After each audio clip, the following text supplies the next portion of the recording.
स्वागत है दोस्तों। स्टडी फॉर यूपीएससी में हम लोग इकोनॉमी का पार्ट 4 तक पढ़ लिए थे, जिसमें केन्सियन इकोनॉमी को पढ़ा था, जिसमें एग्रीगेट डिमांड के बारे में हम लोगों ने देखा था। C + I + G + X - M क्या होता है, ये सब हम लोगों ने देखा था। अब हम कुछ आर्थिक समस्याएं देखते हैं। जैसे आप लोग हमेशा सुने होंगे slow down, contraction, recession, deflation, वो सब क्या होता है हम लोग देखते हैं। तो देखिए, स्लो डाउन के बारे में अगर पूछा जाएगा क्या होता है, तो सिंपल, जब किसी देश की आर्थिक गतिविधियां पहले के तुलना में धीमी होने लगे, यानी कि ग्रोथ रेट गिरने लगे उसका किसी देश का, तो हम लोग कहेंगे कि देश में स्लो डाउन की स्थिति आ गई है। अर्थात क्या हुआ, क्या अभी जीडीपी ग्रोथ यानी कि जीडीपी पॉजिटिव है या निगेटिव है? जीडीपी बढ़ रहा है कि नहीं बढ़ रहा है? बढ़ रहा है, लेकिन ग्रोथ रेट जितना था ना उससे कम हो गई, यानी कि ग्रोथ रेट कम हो गया है, लेकिन जीडीपी अभी भी पॉजिटिव है, बढ़ रहा है। जैसे उदाहरण समझिए, भारत का ग्रोथ रेट पहले कितना है?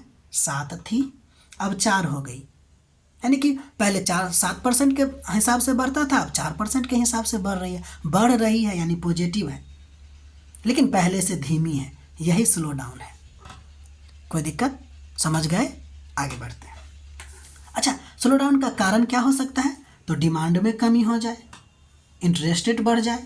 अगर इंटरेस्ट रेट बढ़ जाएगा तो आप लोग उतना लोन नहीं लीजिएगा, यानी हम लोग उतना लोन नहीं लेंगे, तो स्लो डाउन हो सकता है।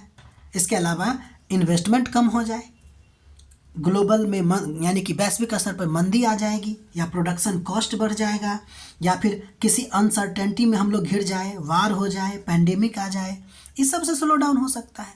ठीक है, कोई दिक्कत? तो ये था आपको स्लो डाउन। अब हम लोग आगे बढ़ते हैं कॉन्ट्रैक्शन के बारे में। सिंपल अगर एक वर्ड में कहा जाए कॉन्ट्रैक्शन क्या होता है, तो ये एक प्रकार का निगेटिव ग्रोथ होता है ब्रदर। क्या होता है? Negative growth. यानी स्लो डाउन हम लोग पढ़े ना कि भाई पहले के तुलना में ग्रोथ रेट कम, तब ग्रोथ रेट निगेटिव हो गया, यानी कि यह स्लो डाउन का एक अगला स्थिति है। क्या है यह? स्लो डाउन का अगला स्थिति है। ठीक है, यानी इसमें जो है ना आर्थिक गतिविधियां सिकुड़ने, श्रिंक होने लगती है, और जीडीपी ग्रोथ रेट जो है वो निगेटिव हो जाती है। कोई दिक्कत? आगे बढ़ते हैं, रिसेशन की बात करते हैं। रिसेशन अब कॉन्ट्रैक्शन से आगे का स्थिति है, लेकिन कॉन्ट्रैक्शन और प्लस ड्यूरेशन उसमें जुड़ जाता है, यानी कि यह वह स्थिति होती है जब पूरी अर्थव्यवस्था 2 तिमाही तक निगेटिव ग्रोथ रेट दिखाती है। मतलब देखिए, जैसे हम लोग 2021 और 21-22 के आधार पर देखते हैं कि ये जो तिमाही वर्ड है, यानी कि साल को इसने 12 को क्या किया, मतलब कि 4 पार्ट में बांट दिया, तो 3-3 महीना के आधार पे हो गया ना, तो 3-3-3-3, तो तिमाही। तो Q1, Q2, Q3, Q4, 2 तिमाही तक लगातार अगर क्या हो जाए, निगेटिव ग्रोथ रेट आ जाए, तो उसको हम लोग क्या कहेंगे कि रिसेशन। जैसे देखिए, अगर पहली बार ग्रोथ रेट यानी कि किसी एक क्वार्टर में, यानी कि ज़रूरी नहीं है कि Q1 पे ही हो, Q4 पे भी हो सकता है, तो पहली बार अगर ग्रोथ रेट निगेटिव आए तो उसको हम लोग क्या कहेंगे? कॉन्ट्रैक्शन कहेंगे। ठीक, लेकिन अगर पहली बार तो आया है, दूसरे बार भी आ जाए निगेटिव, तो उसको हम लोग क्या कहेंगे? निगेटिव कहेंगे, यानी कि रिसेशन कहेंगे। इसका मतलब क्या हुआ? कॉन्ट्रैक्शन ज़्यादा दिन अगर रह जाए तो रिसेशन होगा। कोई दिक्कत? एक चीज़ गौर कीजिएगा, होता तिमाही है, लेकिन मापते हैं इसको एनुअल, यानी कि जब भी हम मापेंगे तो ऐसे ऐसे नहीं मापेंगे।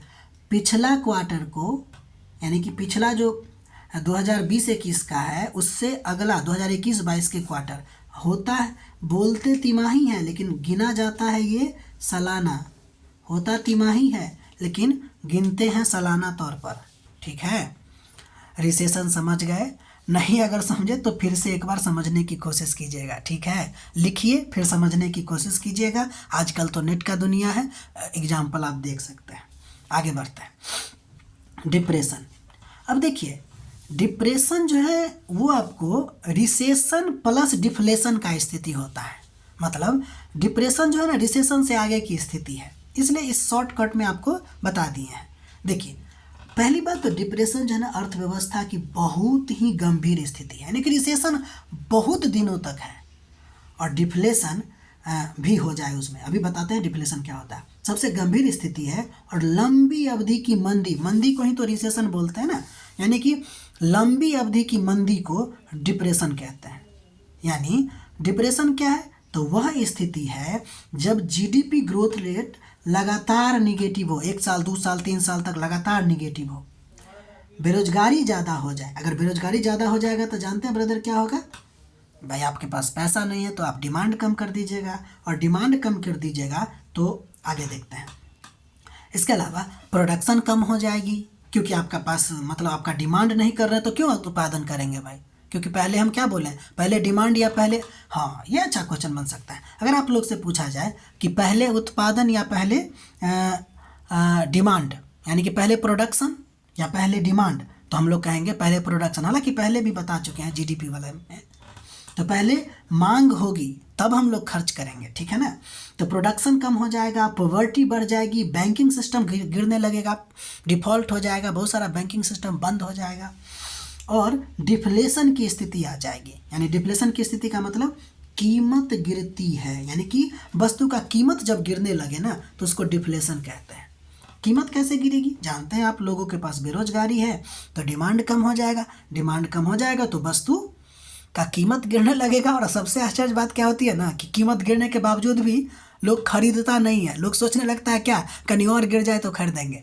ऐसे में क्या होता है कि प्रोडक्शनों बंद हो जाता है और एक साइक्लिक में प्रोसेस में चले जाते हैं और ये देश तबाह नहीं बर्बाद हो जाता है। फिर पूरी तरह से उठने में फिर सालों 10 सालों लग सकता है, कोई पता नहीं। इसलिए सबसे बेकार स्थिति डिप्रेशन का होता है, ठीक है।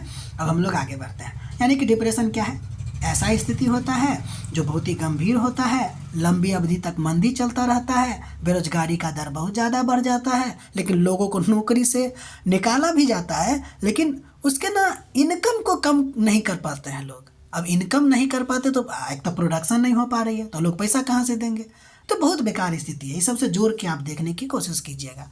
उम्मीद है इतना आप लोग समझ गए होंगे। अब हम आगे बढ़ते हैं। यहाँ एक क्वेश्चन है, आप लोग खुद करने की कोशिश कीजिएगा कि हल्की फुल्की मुद्रास्फीति यानी कि माइल्ड इन्फ्लेशन अर्थात कीमत की बढ़ी हुई स्थिति अर्थव्यवस्था के लिए क्यों अच्छी होती है। यानी कि हम आपको कहना ये चाह रहे हैं कि वस्तु का मूल्य बढ़ा हुआ है तो ये आपके लिए अच्छा क्यों है।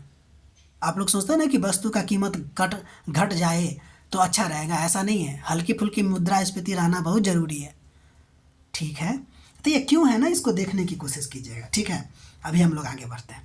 अगला नंबर है मेल्ट डाउन। एक वर्ड होता है, आप सुनते होंगे पेपर सब में। मेल्ट डाउन क्या है ना, बहुत तेज़ी से गिरावट, वही चीज़ सब है लेकिन गिरावट बहुत जल्दी हो, अचानक हो, बहुत गहरी हो और बहुत तेज़ी गिरावट होगा। यानी जब शेयर मार्केट क्रैश हो जाए, बैंकिंग सिस्टम डिफ़ॉल्टेड में यानी कि बैंकिंग सिस्टम फॉल्ट हो जाए, पूरी तरह से बर्बाद हो जाए, ऋण लोग चुकाते नहीं हैं, मुद्रा का मूल्य गिरता रहता है, ठीक है, हाइपर इन्फ्लेशन हो जाए, करेंसी कलेप्स कर जाए, फूड शॉर्टेज हो जाए या गवर्नमेंट जो है बैंकरप्सी में चले जाए, ठीक है। अच्छा, इसके लिए ना मेल्ट डाउन अलग अलग वर्ड यूज किया, जैसे यहाँ तक जो है उसके लिए फाइनेंशियल मेल्ट डाउन हो गया और ये जो हो गया इकोनॉमिक मेल्ट डाउन। आपको सिंपल समझना है कि मेल्ट डाउन मतलब शेयर मार्केट का क्रैश हो जाना, बहुत तेज़ी से आर्थिक गिरावट हो जाना, ठीक है। ये सब क्या है, मेल्ट डाउन है।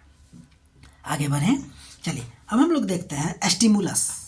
आप साइंस में भी पढ़े होंगे स्टिमुलस, लेकिन हम लोग यहाँ भी पढ़ेंगे स्टिमुलस। ये क्या है तो देखिए, इट्स रेफर टू फिजिकल और monetary measure taken by the government और central bank to revive economic activity during slow down and recession. यानी ये जो हम 5 गो टर्म पढ़े हैं ना कि slow down, contraction, recession, depression, melt down, इस सब से उभरने का उपाय क्या है, तो सब के उपाय को हम लोग स्टिमुलस कहते हैं। यानी स्लो डाउन, रिसेशन आदि समस्या से निपटने के लिए जो मौद्रिक यानी कि मॉनिटरी पॉलिसी और जो राजकोषीय यानी कि फिजिकल पॉलिसी का जो उपाय करते हैं वही आपका उसका मिश्रण जो है आपको क्या कहलाता है, स्टिमुलस कहलाता है, ठीक है।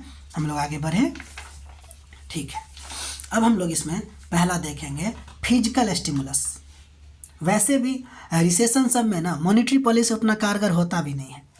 फिजिकल स्टिमुलस की बात करते हैं। ये फिर अगर पूछा जाएगा कि राजकोषीय जो उपाय है वो किसके द्वारा किया जाता है, तो सरकार के द्वारा किया जाता है। तो सरकार क्या करेगी, तो सरकार जो है वो खर्च बढ़ाएगी।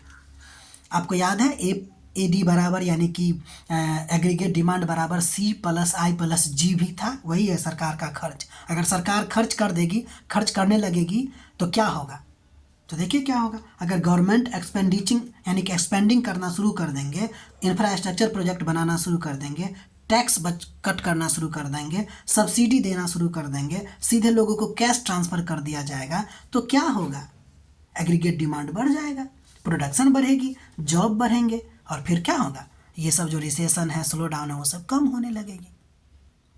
ठीक है, इतना समझे, इसको लिखने की कोशिश कीजिए।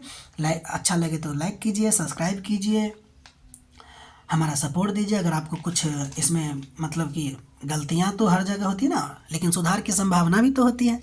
तो अगर कुछ आपको गलती लगे तो उसको बताने की कोशिश कीजिएगा। और तब तक के लिए अपना ख्याल रखिएगा, पढ़ाई करते रहिएगा, पढ़ाई से चूकना नहीं है, कंटिन्यू पढ़िए। बाकी अगला वीडियो में मिलते हैं।